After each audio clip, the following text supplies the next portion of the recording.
Lanjut ke nomor selanjutnya. Ista'dzana yasta'dzinu isti'dzanan. Ista'dzana yasta'dzinu isti'dzanan. Oke. Dulu sebelum saya mondok di pesantren ya, dulu saya punya kakak sepupu. Beliau berkata kepada saya, nanti kamu masuk pondok ya, belajar bahasa Arab. Terus saya dengan bahasa bocah saya, bahasa kekanak-kanakan, bahasa Arab itu apa gitu. Dan beliau menjelaskan seperti ini. Nanti kamu di pondok belajar bahasa Arab. Seperti ini bahasa Arab itu. Kalau ada iste itu berarti maknanya meminta. Ista'dzana artinya meminta izin. Oke, saya sok paham gitu, pura-pura tahu padahal kapasitas otak waktu itu masih bocah sekali gitu. Cuma mengingat aja. Oh, ya paham ya. Ketika masuk pondok, ustadznya menjelaskan ista'dzana, itu langsung teringat di memori saya tentang kakak sepupu saya yang menceritakan bahwa tiap kali ada istun berarti ada makna meminta. Ista'dzana meminta izin, istakhdama meminta untuk menggunakan, artinya memakai. Istaiqodho artinya bangun atau meminta dirinya untuk bangun. Pasti ada unsur permintaan. Itu hampir setiap ada kata itu ada makna meminta. Akhirnya kita memasukilah namanya dunia sorof. Nah, inilah fungsinya kita belajar sorof. Apa itu? Mengenali struktur kata. Ista'dzana yasta'dzinu isti'dzanan artinya meminta izin.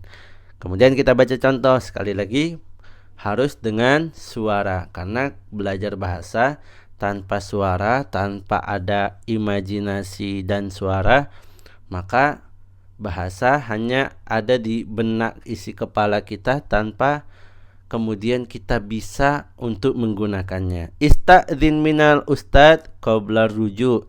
Ista'dzin minal ustad qabla rujuk. Ista'dzin mintalah izin minal ustad kepada ustad qabla rujuk sebelum pulang. Nah, di sini kita bisa dapat simpulkan bahwa ista'dzana harus menggunakan min. Ista'dzana harus menggunakan min. Ista'dzin minal ustad qabla rujuk. Ista'dzin minal ustad qabla rujuk.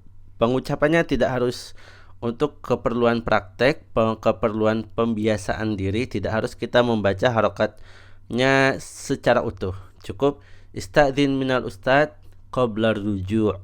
Cukup. Tidak usah ista'dzin minal ustadi qabla ruju'i. Tidak usah, kecuali mereka yang mulai menekuni dalam bidang nahwu dan lain-lainnya semakin mendalam, maka itu sebuah keharusan. Tapi untuk to understand each other, ya, li tafahum bainana, ya, ba'duna ba'dan, li tafaham ba'duna ba'dan, agar satu sama lain mengerti, maka cukup dengan kita enjoy dalam pengucapannya. Ista'dzin minal ustad qabla ruju'. Mintalah izin kepada ustadz. Pembahasan selanjutnya adalah min. Min itu harus ista'dzana itu harus menggunakan min. Ista'dzana itu harus menggunakan min. Kenapa? Ya, karena tentunya ini pembawaan dari bahasa fasih di sana. Mengapa saya membahas ini? Karena terkadang pemula itu mengatakan ista'dzin sama. Mintalah izin sama ustadz. Akhirnya ista'dzin ma'al ustadz. La, tidak demikian, ya. Ista'dzin minal ustadz, ya. Karena bentuknya adalah kita meminta izin dari ustadz, maka ista'dzin minal ustadz. Jangan menyebut ista'dzin ma'al ustadz. Oke, sekian pembahasan kita hari ini, ya. Dan uniknya adalah ista'dzana dan adzina itu ada hubungan makna. Ista'dzin minal ustad qabla rujuk.